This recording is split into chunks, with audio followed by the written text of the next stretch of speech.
이 말씀을 보면은 저희가 계속 기도하는 바도 있잖아요. 막 왜 전쟁이 자꾸 일어나고 왜 이 땅에 악이 있고 이런 정말 이 세대를 보면 정말 세상이 점점 악해지는 것 같고 도무지 어떻게 사람이 이럴 수가 있지 하는 이제 막 끔찍한 사건들이 이제 우리 계속 들려지는 것 같아요.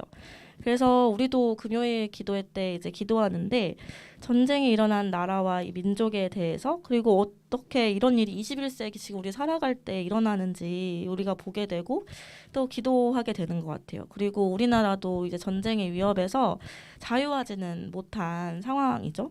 그리고 그 가운데 이제 신자나 불신자나 큰 고통을 당하며 고난을 당하는 것을 우리가 보게 돼요.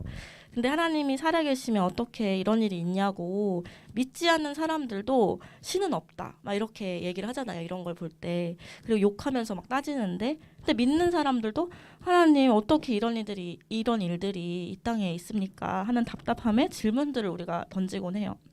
심지어 그것이 이제 교회 밖에서 일어나는 일들뿐만 아니라 교회라는 이름으로 이제 또 목사나 뭐 이렇게 신자라는 이름으로 짓는 죄들이 여전히 뉴스에도 막 나오고 있잖아요.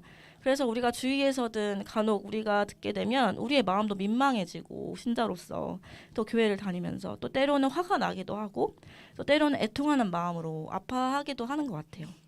그런데 이 하박국이 살던 시대도 이 악이 극에 달하는 시대였음을 보여줘요. 그래서 믿지 않는 사람뿐만 아니라 믿는 사람들의 이 불의에 대한 아픔과 질문을 이 시대의 하박국 선지자도 가지고 있었어요. 그래서 지금 이 말씀을 함께 읽었는데 그 하박국의 마음이 어떤 것 같으세요? 이 본문을 읽을 때 우리가 그 마음을 100%다 온전히 알 수는 없어도 짐작을 한번 해보면 좋을 것 같아요. 그래서 우리말 성경으로 제가 하박국의 호소를 다시 한번 읽어볼게요. 그래서 그 2장부터 그 1장 2절부터 4절까지 이야기인데 여기를 한번 같이 한번 읽어주시겠어요? 그 먼저 개역개정을 먼저 읽어주시겠어요?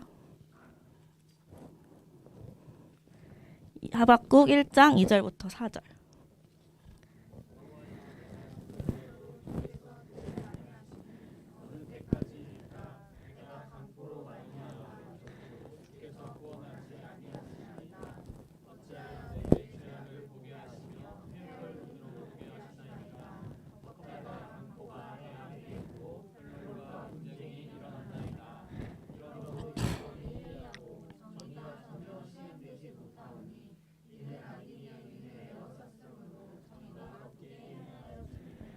네, 지금 하박국이 지금 그렇게 먼저 시작을 하는 거예요. 왜 어떻게 이런 불의가 일어납니까? 이렇게 시작을 하는데 지난번에 제가 학개서를 나눈 걸 기억하실 거예요. 근데 학개서의 배경이 바벨론에 의해 멸망한 유다 민족이 포로로 잡혀갔다가 먼저 돌아와서 성전을 지었던 사건이 있었잖아요. 그런데 시간 순으로는 지금 하박국 선지자가 살던 시대는 남유다가 아직 멸망하지 않았을 때였어요. 그러나 이 하박국 선지자의 시대가 바로 남유다가 멸망하기 바로 직전이었으며 여호와기 왕 때를 그 배경으로 하거든요. 그러니 이때 당시의 모습이 어땠을까요? 선지자들을 향한 핍박이 일어나고 율법이 무시되고 권력과 힘을 숭배하는 시기가 바로 이 시기였어요. 그 악함이 달하는 것이 어느 정도인지 악한 왕으로 손꼽히는 므낫세 왕도 선지자들을 꺼려는 했지만 죽이지까지는 않았거든요. 근데 이 여호와 김 왕은 그 선지자를 죽이기까지 하는 그런 악함을 보여주고 그런 악한 시대였어요. 그리고 지금 우리로 말할 것 같으면 국제사회에서 뭐 미국이나 중국이 강대국이다 이렇게 얘기하는 것처럼 당시에 이 이스라엘 민족들이 살아가던 때는 그 바벨론 제국이 되게 최고로 강성할 때였어요. 그러니까 이때 하박국이 살던 시대는 국제적으로는 전쟁이 막 임박해 있었고 정치적으로는 포악한 독재 정권의 통치가 이루어졌었고 종교적으로는 거짓 예언자들이 활보하던 시대가 이 하박국 시대였어요. 이러한 때 이제 하박국이 하나님께 질문한 거예요. 방금 우리가 읽었던 2장 4절이죠.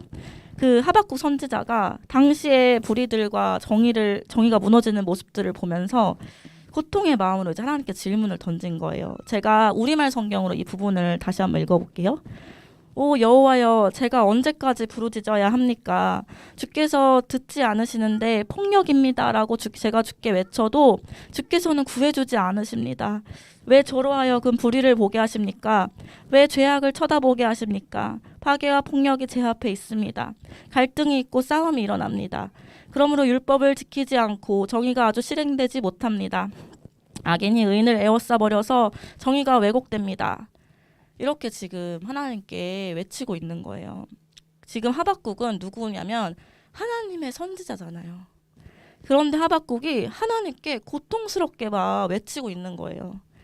하나님의 언약 백성이면서 이 유다 민족이 행하는 불의로 인해서 하나님께 호소하고 있는 거예요. 하나님, 언제까지 불의를, 악을 그대로 보시기만 할 겁니까? 대체 하나님 왜 가만히 계신가요? 의인들이 너무나도 고통받습니다. 하나님을 믿는데 왜 이런 고통을 받아야 합니까? 악한 현실에 마음이 너무나도 상합니다. 라는 고백이 지금 하박국의 고백이었는데, 이게 되게 굉장히 점잖게 말하고 있는 게 아니에요. 선지자였던 그는 하나님께 일말의 채통이나 예의도 없이 그냥 다짜고짜 하나님을 향해서 막 대들고 있는 거예요. 그리고 언제까지, 그리고 왜 세상의 고통에 대해 침묵하실 것인지 따지고 있는 모습이에요. 그래서 1장에만 해도 어느 때까지입니까? 그리고 어찌하여, 이런 말들이 4번이나 반복돼서 나와요. 그리고 17절에는 이런 모습까지 보여요. 계속해서 그렇게 되는 게 옳습니까? 진짜 하나님께 막 선지자인 그 하박국이 막 이렇게 대들면서 호통치는 것처럼 보여요. 그의 이러한 외침이 혹시 어떻게 우리가 들리는지 한번 생각해 보면 좋을 것 같아요. 이것은 하나님의 공의를 바라는 의인들에게 사실 자연스럽고 당연하게 드는 마음이에요. 불의를 보고 하나님의 공의가 실현되지 않는 것을 아파하는 자들, 공의를 목말라 하는 자들의 이 마음이라고 볼 수 있을 것 같아요. 그런데 우리가 때때로 잘못 생각할 때가 있는 것 같아요. 복음에 합당하게 살아가고자 할 때, 때로는 고통이 있고 고난이 있을 때, 불의를 막 발견할 때, 그 자리에서 아무런 외침도 하나님께 하지 않고 아무런 질문도 하지 않는 것이 미덕인 것처럼 착각할 때가 우리가 있다는 거예요. 고난을 당할 때 한번 생각해 보세요. 그 가운데서 하나님께 이 상황에 고난에 대해서 질문하고 있는지, 아니면 아무것도 하지 않은 채 무기력하게 모든 일에 주권자이신 하나님께 묻지 않고 이 고난이 그저 빨리 해결되기를, 지나가기를 하고 있는 건 아닌지 우리를 살펴봐야 돼요. 지금 이제 하박국은 질문을 하고 있지만 하나님께 의문을 품고 있어요. 그런데 신자가 한번 생각해 보면 하나님께 의문을 품어도 되나요? 하나님 말씀을 그냥 받으면 되지, 이것이 정말 그런가 질문을 해도 되는 걸까요? 우리가 알다시피 믿음은 지식, 동의, 신뢰를 포함하는 용어예요. 그런데 지금 이 하박국의 의문과 질문의 과정은 신자의 믿음의 과정에서 이해하고 동의하는 것에 해당하는 거예요. 지금 하박국은 하나님을 믿지 않아서 불신앙으로 질문하고 있는 게 아니에요. 그래서 신자에게 있어서 하나님 앞에서의 의문과 질문을 던지는 것 또한 그것이 우리의 모습이기도 하고 하나님께로 나아가는 모습이에요. 우리가 잘 아는 아담과 하와도 선악과 앞에서 하나님께 질문하지 않았어요. 은혜로우신 하나님이 왜 선악과를 먹지 말라고 하셨는지 물어야 했는데 그것은 그리 어려운 일이 아니잖아요. 계속 이렇게 대화하고 그랬었으니까. 그러나 그들은 안타깝게도 우리가 알다시피 하나님 앞에서 아무 일도 하지 않았어요. 그리고 하나님께 묻지 않았고 반드시 죽는다고 하셨던 하나님의 말씀을 의심하면서 너희가 하나님과 같이 되리라 말했던 뱀의 말은 의심하지 않았어요. 그래서 주님께 묻는 것은 신자에게 있어서 너무 마땅한 거예요. 신자에게 있어서 의문과 질문은 불순종하려고 하는 질문이 아니라 주님을 신뢰함으로 순종으로 나아가기 위한 믿음의 과정의 질문이기 때문이에요. 그렇다고 모든 의문이 정당하진 않아요. 말씀으로 살아낼 때 질문을 던지지 않는 것도 문제지만 무턱대고 의심부터 하는 것도 바람직한 자세는 아니에요. 그래서 우리는 어떻게 하나님 앞에 서 있는지 우리를 돌아봐야 돼요. 그리고 이 하박국의 마음이 우리들에게도 있는지 살펴야 돼요. 우리의 이 삶의 현장에서 교회 공동체에게 폭력과 불의가 있지는 않은가, 또 부지런히 우리가 살펴보고 그런 상황이 벌어졌을 때 가슴 아파하며 하나님께 이렇게 호소하는 모습이 있어야 될 거예요. 그래서 우리가 금요 예배 때도 그 열방을 위해서 기도하고 또 북한과 이 나라를 위해 기도할 때 때로는 우리의 피부에 그것이 막 와닿지 않을 수 있어요. 우리가 당하는 고난이 아니라고 생각하기 때문이에요. 그런데 하나님께서 왜 그런 시대 가운데 우리를 살아가게 하셨을까요?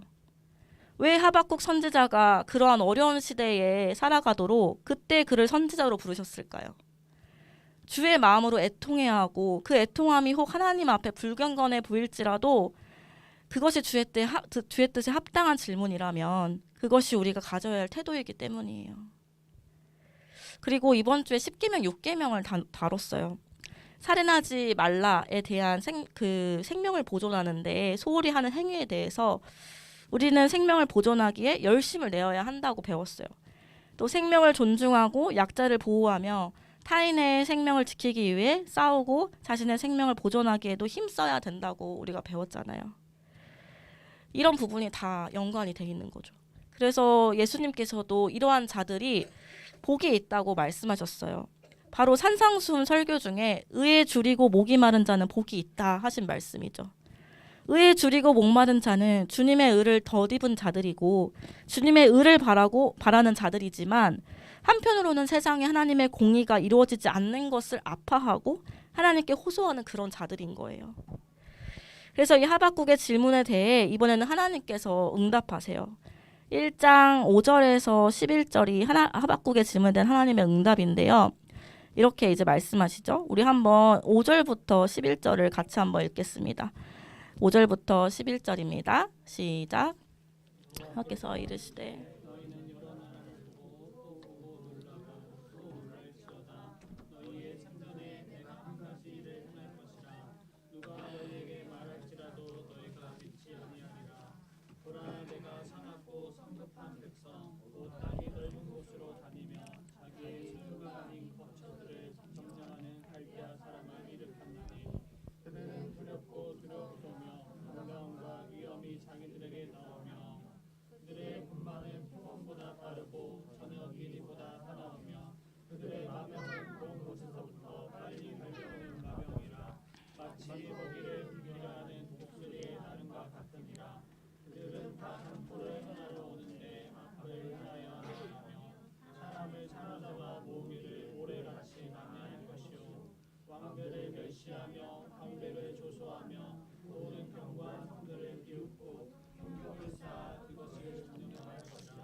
아멘.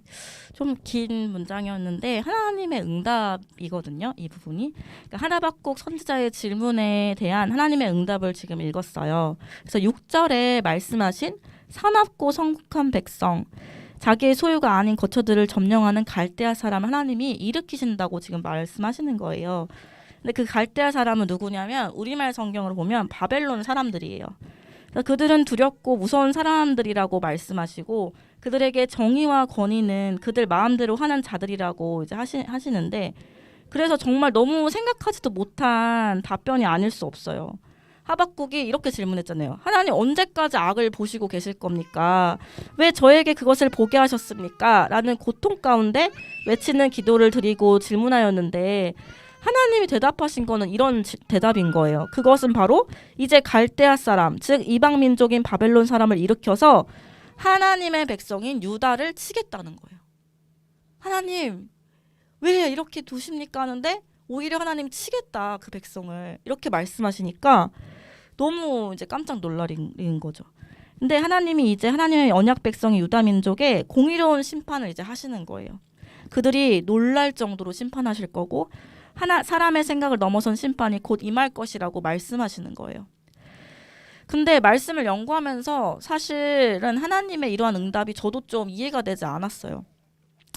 사실 이 바벨론 사람들이 객관적으로 우리가 본다면 불의가 행해지는 유다 민족보다 더한 자들로 보여지잖아요.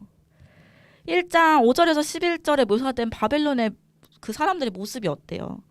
그들은 사납고 과격한 민족이고 남들의 것을 원래 제 것인 양 차지하는 남의 생활 터전을 빼앗는 자들이었어요. 그리고 자기들이 하는 것만이 정의라고 생각하고 자기들의 권위만을 내세우는 그런 자들이었어요. 그들의 횡포와 폭력과 잔인함은 얼마나 심했는지 굶주린 저녁 늑대들보다 사납다고 묘사할 정도였어요. 그러니까 사람이 아닌 거죠. 너무 악한 사람들인 거잖아요. 바로 이들은 자기 힘을 자기의 신으로 삼는 교만한 자들이고 무자비한 자들이었고 죄인들이었어요. 그런데 어떻게 하나님이 지금 이렇게 악한 이방 민족을 도구로 삼아서 불의가 행해지는 하나님의 언약 백성 유다를 심판하시냐는 말이에요. 이 상황을 한번 우리가 상상으로 생각해 본다면 이런 일이 우리 공동체에게 일어나면 안 되겠지만 우리 공동체 안에 만약에 불의가 막 행해졌어요. 그런데 하나님 지금 믿지 않고 죄악과 폭력과 불의를 행하는 사람들로 하여금 우리 공동체를 심판하시고 벌을 내리시겠다라는 그런 모습인 거예요. 그런데 아무리 우리가 잘못했다 하더라도 아무리 그래도 하나님을 믿는 하나님의 자녀들 아니에요? 어떻게 하나님을 믿지 않는 자들, 죄악을 일삼는 자들로 하여금 우리를 벌하실 수 있냔 말이에요. 저도 좀 이해가 되지 않았지만 하박국 선지자도 이 응답에 도무지 이해되지 않아서 하나님께 다시 질문을 던져요. 하나님께 이 말씀에 대한 불편한 마음과 의문을 가지고 질문하는 거죠. 먼저 1장 12절을 한번 보겠습니다. 1장 12절을 함께 읽겠습니다. 시작. 선지자가 이르되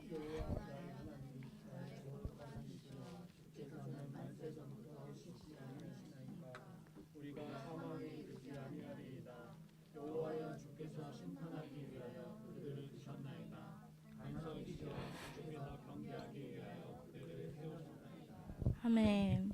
먼저 12절에 이렇게 먼저 얘기해요. 지금 하박국 선지자는 먼저 하나님을 향해서 여호와여라고 부르는 거예요.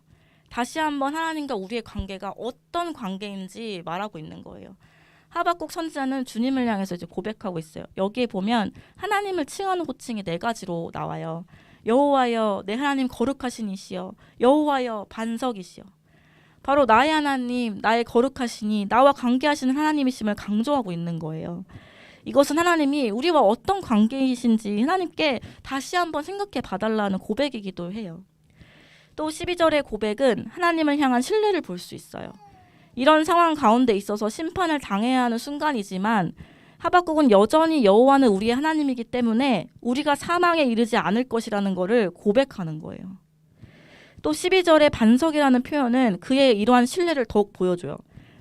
반석이라는 거는 견고하고 흔들리지 않는 단단함을 나타내는데 하나님을 반석이라고 부름으로써 여호와 하나님이 바로 백성이 안전하게 보호받을 수 있는 피난처다.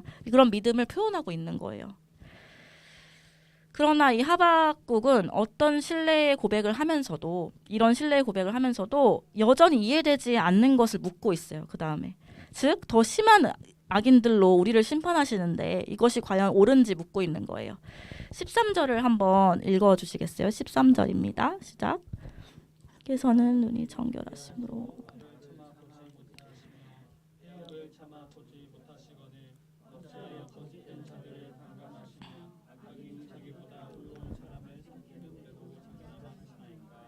네, 여기서 거짓된 자들과 악인은 바벨론을 가리켜요. 의로운 사람은 유다 사람을 지칭하고 있는 거예요. 그런데 지금 하박국은 유다 백성들도 하나님 주님 앞에 나쁜 거 압니다. 우리가 지금 불의했습니다. 그런데 바벨론 사람은 더 나쁜 사람들 아닙니까? 어째서 악인이 자기보다 더 의로운 사람을 심판하도록 할 수 있습니까? 라고 말하고 있는 거예요. 이어서 그는 바벨론의 만행을 고발하면서 절망적으로 이렇게 질문해요. 1장 14절부터 17절인데요. 14절부터 17절을 같이 한번 읽겠습니다. 시작.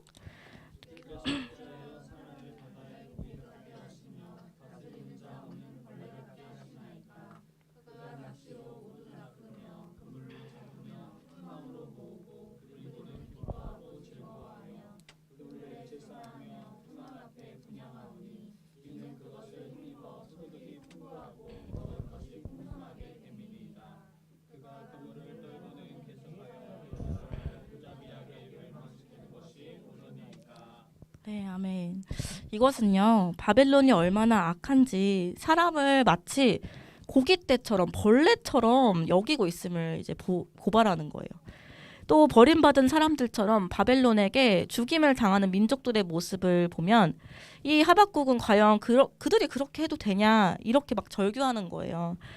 근데 하나님이 그러면 이 질문에 어떻게 대답하실까요? 그런데 이 하나님의 응답을 듣기 전에 이 하박국의 모습을 통해서 우리가 위에서 한번 이야기했던 바이지만 다시 한번 생각해 보면 좋을 것 같아요. 그것은 우리는 때때로 하나님 앞에 질문을 드리지 않는 기도 있잖아요. 혹 개인의 상황에 대해서 질문을 할 수 있지만 이렇게 하박국 선지자처럼 하나님의 공의가 이루어지지 않는 현실에 대해서 그리고 믿음의 공동체에 일어나는 일들에 대해서는 마치 내일이 아닌 양 생각하지 못하거나 지나치게 될 때가 있는 것 같아요. 그런데 이러한 질문의 기도는요, 사실 하나님을 신뢰하는 자만이 이제 하나님이 정말 하나님 되신다고 말하는 자만이 드릴 수 있는 기도예요. 사실 진짜 이 시대의 문제는 어려운 현실이 문제가 아니라 이런 질문을 드릴 자들이 없는 게 더 어려운 현실이에요. 하나님의 공의가 이 땅에 이루어지지 않는 것에 마음 아파하지 않는 그러한 우리의 태도가 더 어렵다라는 거예요. 저도 다시 이 하박국 말씀을 보면서 우리가 정말 함께 더욱 뛰어들어야 할 기도, 그리고 신자로서 나라와 민족과 교회의 이웃을 향해 행동을 취하는 것을 우리 또한 너무 소극적으로 하고 있는 건 아닌지 돌아보게 되었던 것 같아요. 사실 모두가 그런 것은 아니지만 그 교회 안에서 이 복음적 관점으로 이야기하는 일이라고 해도 우리가 막 그 정책이나 정치에 대한 이야기나 그리고 굉장히 이런 게 꺼내는 게 어려운 일이 돼버렸어요. 그리고 개인의 생각과 선택에 맡기는 경우가 허다하고 또한 이 세상의 흐름 가운데서 오늘날 교회 안에서도 그 생각에 편승하면서 그 정말 결혼이나 육아에 대한 가치관, 경제나 교육 등 그런 부분들을 하나님 안에서 묻지 않고 세상이 말하는 그대로 나아가고 성경적 교회를 추구하고 섬기려 보기보다는 편하고 나를 만족시켜줄 그런 교회를 찾는 이러한 상황들이 이 땅에 지금 벌어지고 있는 상황들이잖아요. 우리가 이러한 문제를 다 알 수도 모든 것을 다 기도할 수도 없겠지만 적어도 하박국이 처한 상황에서 하나님께 기도했던 것처럼 우리 또한 우리가 처한 상황에서 그러한 불의들을 보고 기도할 수 있는 교회가 되었으면 좋겠어요. 또 우리가 그런 신자가 되었으면 좋겠어요. 그래서 저도 이 말씀을 이제 준비하면서 저 또한 회개하고 먼저 그의 나라와 그의 일을 구하는 자가 더욱 되어야겠다. 이러한 마음들이 또 다시 생겼던 것 같아요. 이렇게 하박국은 어쩌면 그 자신의 개인의 문제가 아님에도 불구하고 믿음의 공동체가 처한 이 모든 상황에 질문을 던진 거죠. 우리도 그처럼 정직하게 시대를 바라보고 질문을 던질 수 있어야 하는 거예요. 바로 그러한 자들 때문에 소망 없는 현실 속에서도 주님이 일하시는 것이라는 그걸 소망을 꿈꿀 수 있게 되는 거예요. 그런데 하박국 선지자의 기도는 여기서 끝나지 않았어요. 하나님께 탄식하는 기도만으로 끝나지 않았던 거예요. 오늘 본문을 다시 한번 보면 하박국 선지자의 모습이 더욱 선명하게 그려져요. 2장 1절인데요. 2장 1절을 함께 읽도록 하겠습니다. 2장 1절입니다. 시작. 내가 나 파수하는 곳에 서며 성루에 서리라. 그가 내게 무엇이라 말씀하시는지 기다리고 바라보며 나의 질문에 대하여 어떻게 대답하시는지 보리라 하였더니. 네, 이런 상황 가운데 이제 하박국 선지자는 하나님 앞에 불굴의 의지를 드러내요. 지금 하박국은 파수하는 초소에 서서 성루, 이 망대의 자리를 잡는다는 표현을 통해서 자신을 파수꾼의 이미지를 가져다가 자신을 묘사해요. 파수꾼이 하는 역할은 본래 그 성 앞에 적군이 나타나거나 어떤 소식이 있을 때 이를 곧바로 성 안의 사람들에게 알리는 임무를 맡은 사람들이에요. 즉 외부의 어떤 상황들을 가장 먼저 알 수 있는 사람이고 내부에 전달하는 전달자의 모습을 포함하고 있어요. 그런데 지금 하박국은 자신이 이 파수하는 곳에 서서 하나님이 자신에게 무엇이라 응답하시고 또 말씀하실지 정말 목 빠지게 기다리고 있는 거예요. 그리고 그렇게 응답을 바라보면서 좋은 소식을 기다리는 파수꾼처럼 행동하겠다는 거예요. 그런데 여기에 독특한 표현이 있어요. 보통 우리는 하나님의 말씀을 듣는다고 표현하잖아요. 근데 하박국은 다르게 표현해요. 여기 한글 성경으로 읽다 보면 잘 눈에 띄지 않지만 2장 1절을 영어 성경으로 보면 확실히 눈에 띄는 표현이 있거든요. I will look to see what he will say to me. 그러니까 look to see. 그가 내게 무엇이라 말씀하시는지 내가 눈으로 보겠다는 거예요. 하박국은 응답을 드리려는 것이 아니라 보려고 하고 있어요. 그것은 하나님을 향한 불굴의 의지를 가지고 하나님이 일하실 것을 보겠다는 거예요. 바로 하박국이 반드시 응답하실 것을 완전하게 믿음으로 반응하는 자세를 보이고 있어요. 이런 하박국을 통해서 우리는 하나님이 반드시 응답하심을 보겠다고 확고한 의지와 끝까지 기다리겠다는 태도가 바로 믿음이라는 걸 보게 돼요. 우리들도 하나님 앞에 이러한 모습이 있어야 될 거예요. 하나님은 우리들에게 응답하지 않는 분이 아니에요. 반드시 말씀하세요. 그러나 우리는 믿음을 가지고 기도하지만 그 믿음이 기다림도 포함된다는 것을 잊지 말아야 돼요. 믿음은 바로 하나님을 기다리는 것이며 그렇게 하나님을 기다리는 사람들이 하나님은 반드시 실망시키지 않고 응답하실 거예요. 바로 하나님은 이런 자들이 우리가 되길 바라시고 그 기도의 자리로 부르시는 거예요. 이렇게 상황은 어렵고 아프지만 하나님을 신뢰함으로 질문하고 탄식하며 하나님의 응답을 목이 빠져라 기다리는 이 하박국에게 결국 하나님은 마침내 응답하세요. 그런데 그냥 하박국의 이 질문에만 응답하신 것이 아니라 이 선지자에게 하나님은 기도 그 이상의 일을 보여주시고 이제 하박국이 무엇을 해야 하는지 그에게 주명한 사명을 맡기세요. 그게 2장 2절에서 3절까지인데 우리 다 함께 한번 읽어보겠습니다. 2장 2절에서 3절입니다. 시작.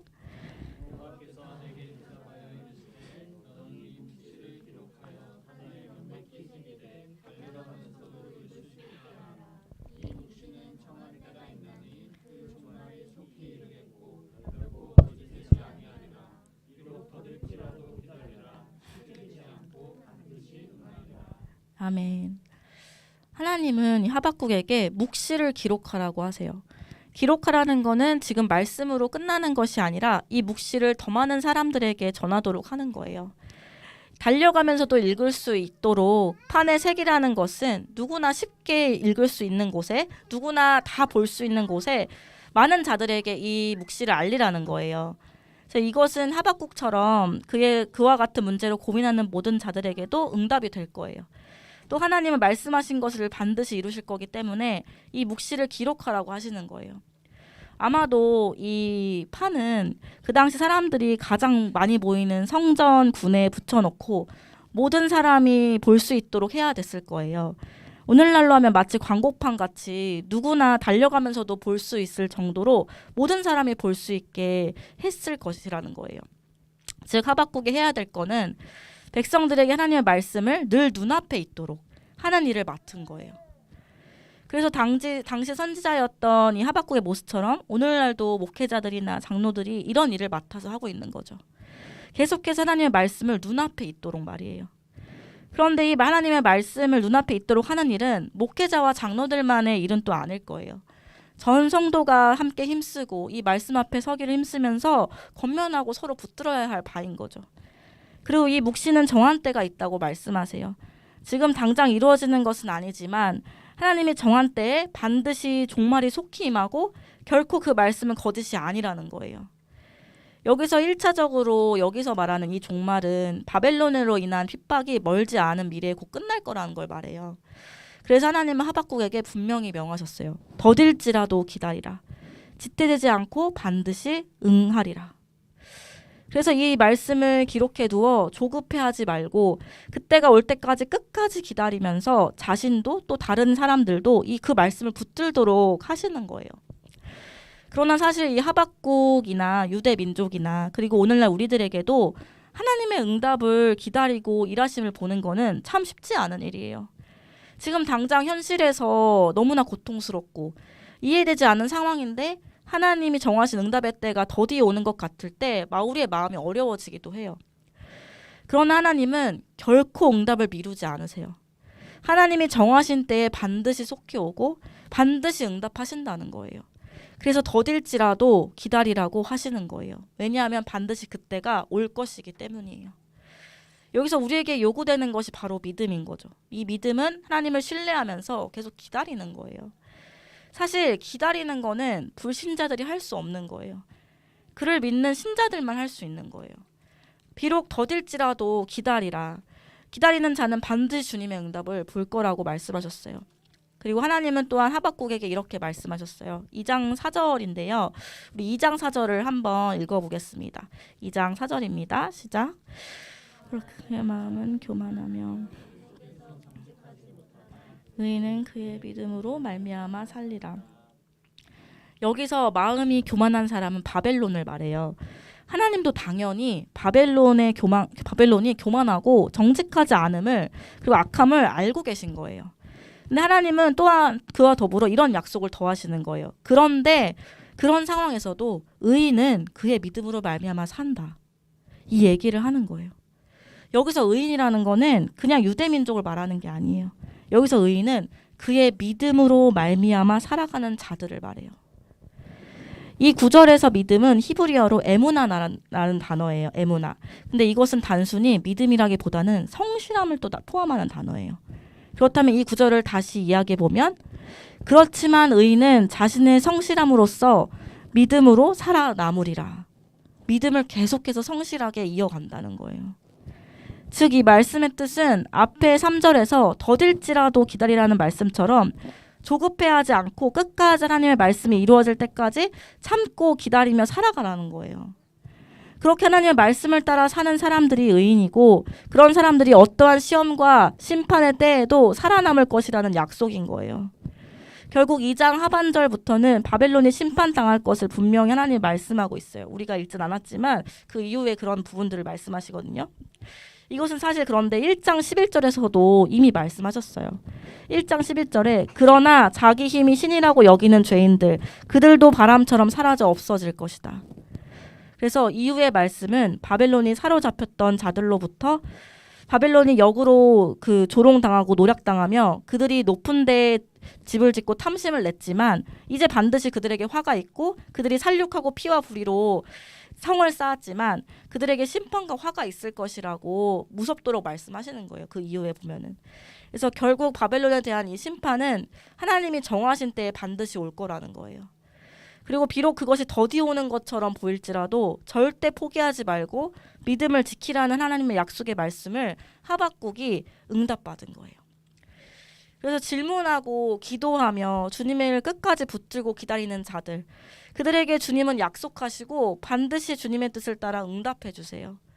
그리고 우리가 구한 것보다 더욱 넘치도록 주의 사명과 주의 일들을 알려주시는 것을 우리는 잊지 말아야 돼요. 그리고 우리 또한 하박국처럼 주께 묻고 또 물으며 하루를 믿음으로 계속 살아가야 되는 거죠. 그리고 그 자리에서 역으로 우리한테도 질문해 봐야 돼요. 하나님이 그 모든 고통당하는 그 상황 가운데 전쟁과 기근과 고난 가운데 어디 계시냐, 어디 계십니까? 묻는 우리는 그럼 그 동시에 그때 그럼 나는 어디에 있고 무엇을 하냐라고 역으로 자신에게도 질문을 해봐야 된다는 거죠. 마치 이 질문을 하는 것 자체가 하나님의 역할을 따지는 것 자체가 자신은 의로운 듯한 착각이 되어서는 안 돼요. 하나님은 어디 계신지 모르겠다고 해서 내가 무엇을 해야 되는지도 모르지 않는다는 거예요. 그리고 먼 훗날 우리 다음 세대 아이들이 자라났을 때 우리의 자녀들과 과거 정말 다음 세대 아이들이 이 과거의 이야기들을 우리가 함께 나눌 때 그 시대를 살아가고 있는 우리는 신자로서 우리에게 무엇을 했는지 아이들이 묻는다면 뭐라고 대답할 것인지 지금부터 서서히 준비해야 된다는 거예요. 침묵도 우리의 방관임을 잊지 말아야 돼요. 그래서 하박국 시대의 상황이 꼭 그때에만 적용되는 게 아니에요. 지금의 현재를 살아가는 우리에게도 동일하게 적용되는 말씀이라고 생각해요. 세상의 악함과 억울한 일들이 일어나는 현실 속에서 혹은 우리의 개개인의 작고 큰 어려움들 속에서 하나님은 살아 계신가 하는 여전히 답답한 질문들이 우리 안에 맴돌 수는 있어요. 그때 하나님은 우리에게 동일하게 말씀하시는 거예요. 그래서 내가 예수를 너희에게 보낸 거다라고 말이에요. 십자가에서 우리가 받을 형벌과 고통과 고난을 대신 받으시고 신음하고 너무 고통스러워 할 수 있다면 이 잔을 내게서 피하게 해달라고 할 정도로 하나님이신 그분이 말도 안 되는 고통과 고난과 죽음 앞에 순종하셨어요.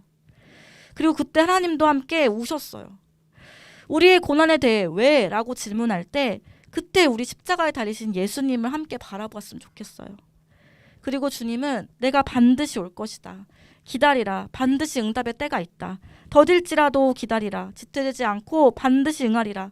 그런 자가 의인이며 그들은 반드시 살 것이다 라고 우리에게도 말씀하시는 거예요.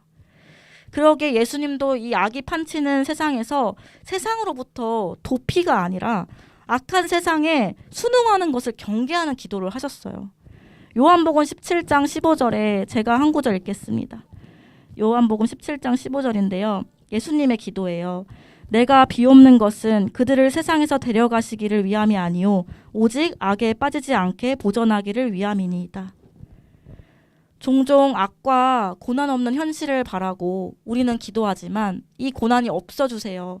이 전쟁이 안 일어나게 해주세요. 이 모든 악이 안 일어나게 해주세요. 라고 우리는 기도할 수 있지만 예수님은 악과 고난 속에서 신자들이 자신을 지키도록 기도하고 계시는 거예요. 우리가 고난을 피할 수 없다면 그 고난 속에서 어떻게 살 것인가를 묻는 것이 우리의 올바른 태도라는 거예요. 그래서 우리에게도 동일하게 말씀하는 거예요. 결국 여호와 하나님 앞에 심판받지 않는 사람은 아무도 없어요. 그러나 하나님은 그분의 약속처럼 그를 끝까지 믿고 기다리는 자들을 의인이라고 칭하시며 반드시 그들은 산다고 하시는 거예요. 우리 주 예수 그리스도께서 반드시 이 세상에 다시 오실 거예요. 이것은 반드시 이루어질 이야기예요. 우리가 생각하기에 더딜지라도 기다려야 돼요. 우리 주님은 그래서 이 땅에 오셔서 반드시 악한 세력들에 대해 심판하시고 영원한 고통 속에 그들을 던지실 거예요. 그리고 새롭게 갱신된 그 창조 세계에서 영광의 몸으로 부활한 하나님의 자녀들과 영원하고 완전한 하나님 나라에서 함께 살아갈 거예요. 그곳은 고통이나 슬픔이나 썩어짐이 다시는 없어요. 하나님께서 보시기에 심히 좋은 완성된 하나님 나라에서 우리 모두 함께 영원히 살아갈 날이 반드시 올 거예요. 그 약속을 우리가 더욱 붙들고 기다리고 약속을 바라보면서 볼 날을 소망하면 좋겠어요. 그래서 우리도 하박국처럼 그 날을 보리라. 우리의 눈으로 보리라. 그 말씀을 붙들고 살아가는 우리 모두가 되었으면 좋겠습니다.